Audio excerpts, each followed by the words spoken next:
warahmatullahi wabarakatuh. Waalaikumsalam warahmatullahi wabarakatuh. Alhamdulillahi wa kafa wassalatu wassalamu ala nabiyil mustafa wa ala alihi ahli sidqi wal wafa. Segala puji bagi Allah, rahmat salam semoga tetap kepada baginda Rasulullah Muhammad sallallahu alaihi wasallam, para sahabatnya, para tabi'in, para pengikutnya termasuk kita. Alhamdulillah, sesungguhnya kemuliaan akhlak merupakan salah satu dari sifat-sifat para nabi. Salah satu sifat-sifat orang-orang siddiq dan tentu sifat-sifat orang-orang salihin. Nah, dengan sifat ini berbagai derajat dapat dicapai dan tentu akan menempati kedudukan yang tinggi. Allah mengistimewakan baginda Rasulullah sallallahu alaihi wasallam dengan ayat yang menghimpun baginya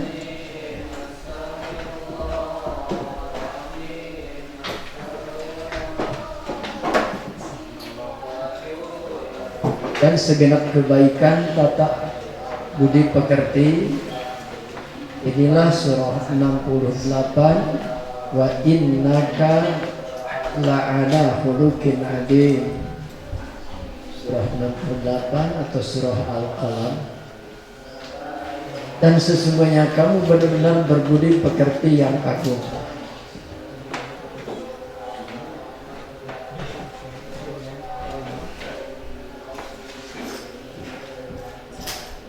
Husnul khuluq atau akhlak yang mulia itulah yang memunculkan rasa kasih sayang dan kelembutan.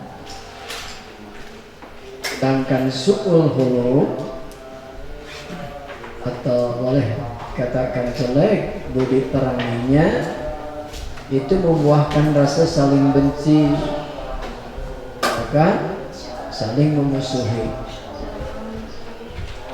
Makanya dalam mensifati wanita ahli surga sering Bapak menyampaikan satu, wajhun mulamihun, kan, wajahnya itu penuh dengan mulamih. Mulamih itu ceria,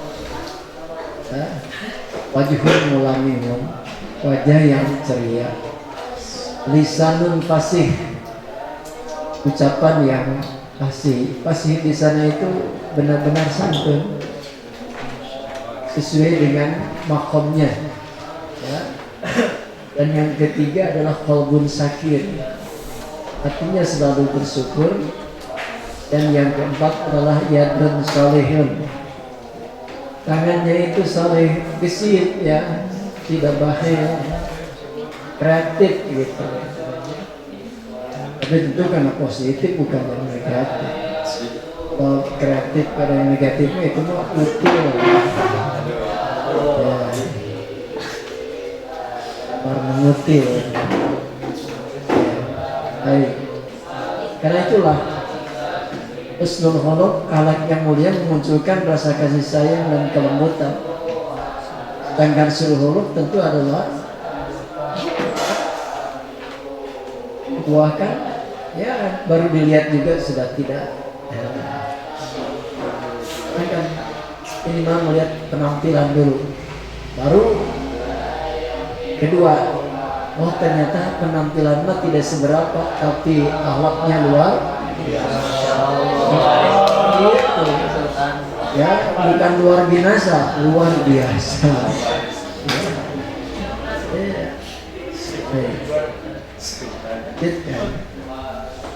Sesungguhnya Nabi Sallallahu Alaihi Wasallam telah mensimulasi, ya, beliau itu adalah yang memiliki akhlak yang mulia dan tidak dibikin-bikin karena sudah melekat pada pribadinya. Maka Allah tadi wa innaka la'ala khuluqin Sesungguhnya pada pribadimu di luhur sausap rambut, di handap saibas tapal, semuanya disitulah melekat. Maka Allah menyatakan wa inna kala ala khuluqin adil. Baik, nanti tafsirnya sekilas ya. Oleh karenanya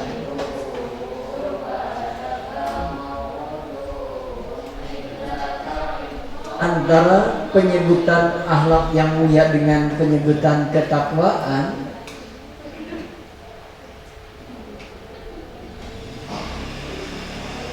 sampai difirmankan Rasul aksir ma yudhilun nas al jannah taqwallah wa husnul khuluq. Yang paling banyak memasukkan manusia ke dalam surga tentu adalah ketakwaan, ya, ketakwaan kepada Allah, wa husnul khuluq, dan tentu adalah berbudi perangi yang mulia. Aksiru maihilun nas al jannah, sebanyak-banyak yang bisa memasukkan manusia ke dalam jannah itu takwa Allah. Ingat minggu yang lalu menyampaikan derajat takwa yang pertama apa?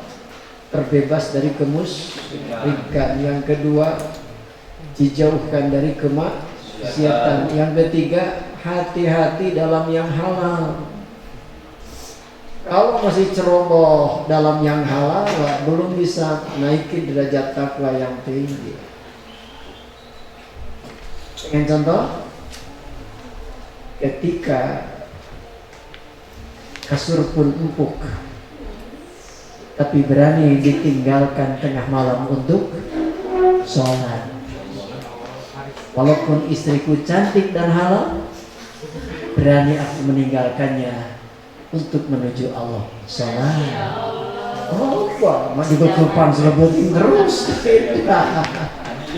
Iya, ditinggalkan. Pernahkan Siti Aisyah sampaikan, ya Nabi Allah mau kemana? Saking enaknya mendekat baginya Rasul. Ya, apa kata Rasul? Wahai istriku, izinkanlah aku. Mau kemana? Jawab dengan halus, menghadap Allah. Welcome, wah. Wilujeng ngene gitunya, monggo. Silahkan ya Rasulullah. Aku subhanallah sampai minta izin. Ya. Nanti Anda bisa mempraktekkan kan, ketika sampai rumah tangga, betapa nikmatnya berumah tangga. Lepaskan kenapa? Mau menghadap Allah. Nah, berani nggak?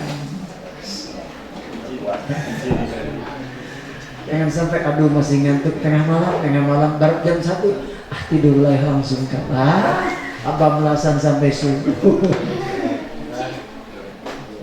Ya, itu mah. Karenanya itu adalah derajat daripada ketakwaan. Ya. Husnul khuluq adalah wajah yang berseri, memberikan kebajikan dengan berseri saja. Waduh itu, ya, termasuk menahan diri dari menyakiti manusia. Sakumaha keheuna kasih eta. Ya, memang dia itu juga sebelum, tapi tidak berani untuk, ya, subhanallah. Beserta segala yang sudah sepatutnya bagi seorang muslim untuk bertutur kata yang baik dan menahan amarah serta sabar untuk menanggung beban. Kebanyakan kan tidak sabar menanggung beban.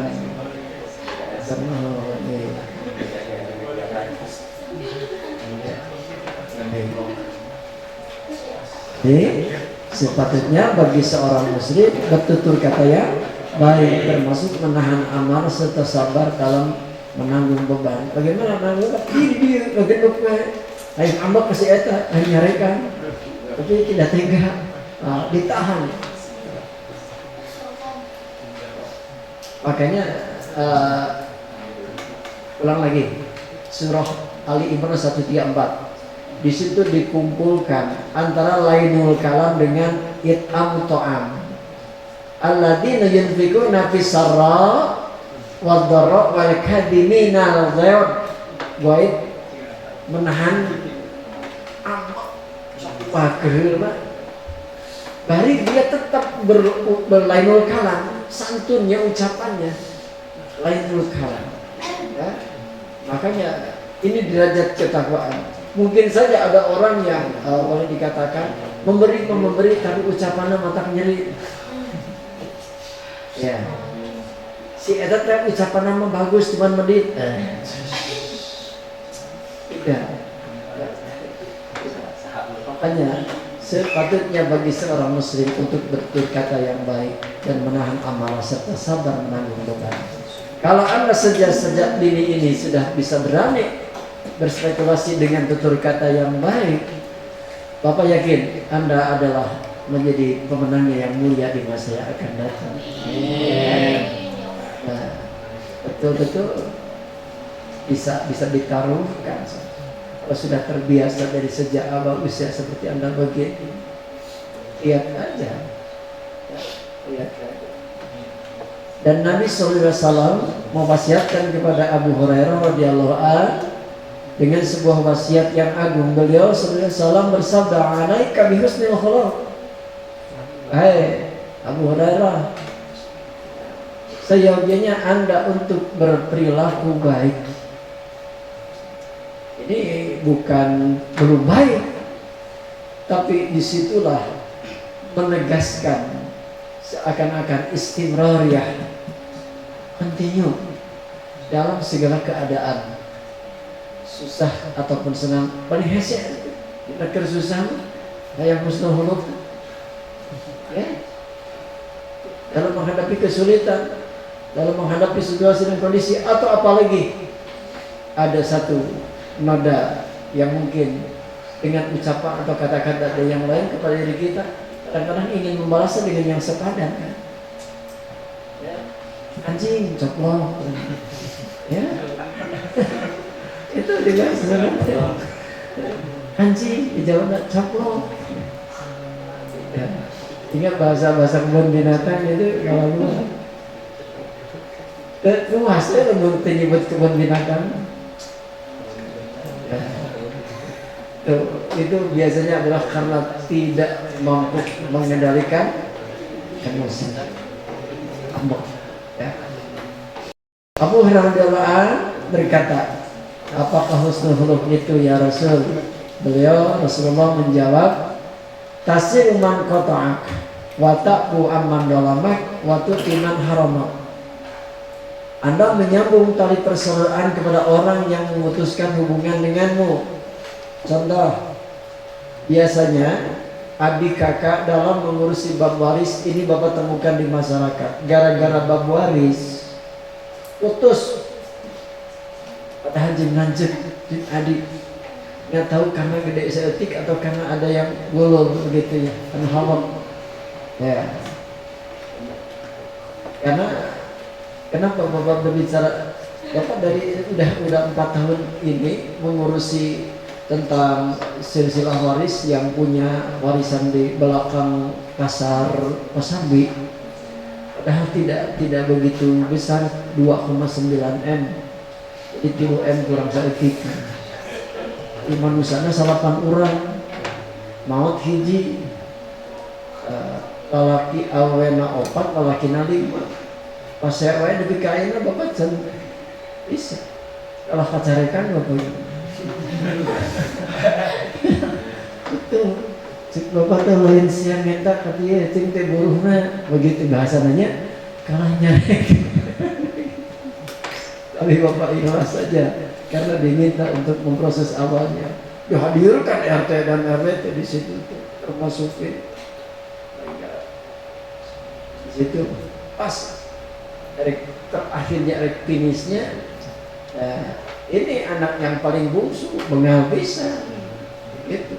Saat untuk mengumpulkan KTP dan sebagainya untuk membuat silsilah waris di kecamatan, dia ngasih lebih ke ayeuna can beres. Coba aja silahkan saja. Saya mah tidak ada urusan. Ini hukum Allah sudah dijelaskan begini. Itu tasiluman qata'at. Berarti sangat jelek sekali orang yang memutuskan silaturahmi. Wa ta'fu aman dolam, memaafkan atas orang yang berbuat dolim kepada. Patu timan haromak, dan memberi kepada orang yang tidak pernah memberi lah, atau yang enggan memberi. Biasanya kita memberi kepada orang yang suka beri. Terus akan memberi ke saya asaja. Nah, sehingga asa kehutangan Wudi, ya, sekahutangan, sehingga dia ingin membalas. Padahal mere mah harus kepada nu medit. Ya, si eta medit bisa saya dibere segan mah mikir. Begitu maksudnya. Jadi supaya dia berpikir begitu.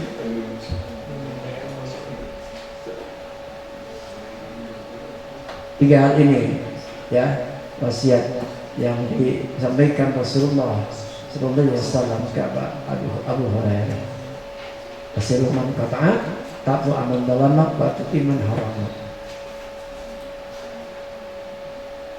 Simaklah wahai saudaraku yang mulia, sebuah pengaruh yang dasar dan garan yang besar untuk memiliki budi pekerti yang mulia dan tabiat yang baik. Rasulullah SAW bersabda, Innar rajula la yudriku bi husni khuluqi darajata saimi al-qaimi.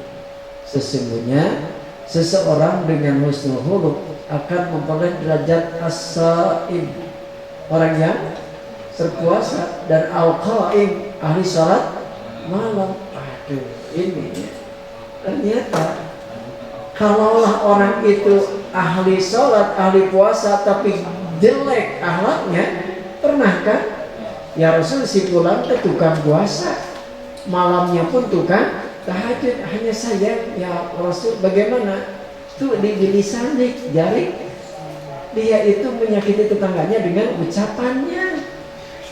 Maka Rasul mengatakan huwa finnar. Ya Allah. Ini jadi subhanallah, harus identik, rajin puasa, rajin tahajud, alamnya mulia. Jangan sampai rajin tahajud, rajin puasa tapi goreng akhlaknya. Mending mana? Mending goreng akhlak, mending tahajud malam.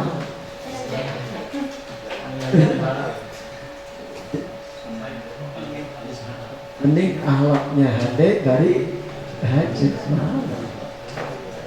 Karena Rasul menyampaikan bahwa seorang laki-laki akan menduduki derajat seperti orang yang bangun malam dan siangnya sahur, karena dia memiliki akhlak yang mulia. Husnul khuluq. Dan Nabi SAW menilai amalan husnul khuluq, atau boleh dikatakan sebagai bentuk barometernya, itu adalah merupakan barometer kesempurnaan dalam keimanan. Maka dengan kalimatnya akmalul mu'minina imanan ahsanuhum khuluqa. Mukmin yang paling sempurna imannya adalah yang paling baik akhlak.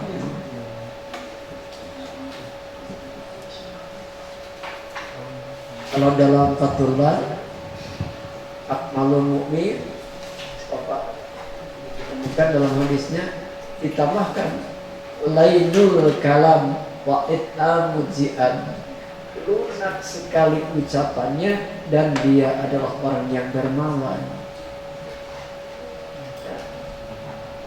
Bahkan disitu dijelaskan itu adalah setelah tahapannya min faraidil Islam. Jadi sudah fardiyah Islamnya sudah lengkap, dimunculkan hingga ihsan, kan 5 rukun Islam, 6 rukun iman, naik derajat ketiga, itulah yang disebut dengan ihsan. Maka bentuk dari buah iman dan Islam lainul kalam wa it'amut ta'am, dia itu kepada siapapun ucapannya bagus. Ya. Dalam Al-Qur'an, wa ibadur rahman alladzina yamsuna 'alal ardi hauna wa idza khatabahumul jahilun qalu salama. Dengan orang yang dikategorikan jahil, salama. Nah, Jahil itu juhala, jahlul itu adalah orang yang tidak mengenal Allah pada intinya. Ya, orang yang tidak mengenal Allah itu disebutnya jahlun. Maka dikatakan bahwa ruhani, sejelek-jeleknya ruhani adalah al-jahlu wal inkar wal maksiatu. Dia tidak mengenal Allah dan juga maksiat. Dan atyabur ruh, sebaik-baiknya ruhani adalah ma'rifatullah wa ta'atillah. Dia yang mengenal Allah dibuktikan dengan ketaatan kepada Allah. Makanya dalam Al-Maidah lihat ayat 100. La yastawil khabisu wat thayyib. Tapi kebanyakan yang jelek itu mata pikabitain. Ya. Iya. Yang buruk-buruk itu banyak iklannya. Provokatornya gitu ya. Banyak nama bid'ah dari kiri dan kanan terus selalu didagangkan lah, supaya payu gitu. Kalau nggak dagangkan ke surga mah jarang. Ya, lihat aja di TV so, dimulai payu sampai iklannya udah ya urusan dunia. Jarang ya urusan akhirat. Paling ayat dari tauhid tentang iklan wakaf. Nah itu kan pegang urusan akhirat, itu sering ditayangkan. Tapi nggak tahu sekarang setelahnya corona jadi agak kurang ya, agak kurang. Baik, seyogianya Anda sebagaimana yang disabdakan Rasulullah. Maksudnya kita ikuti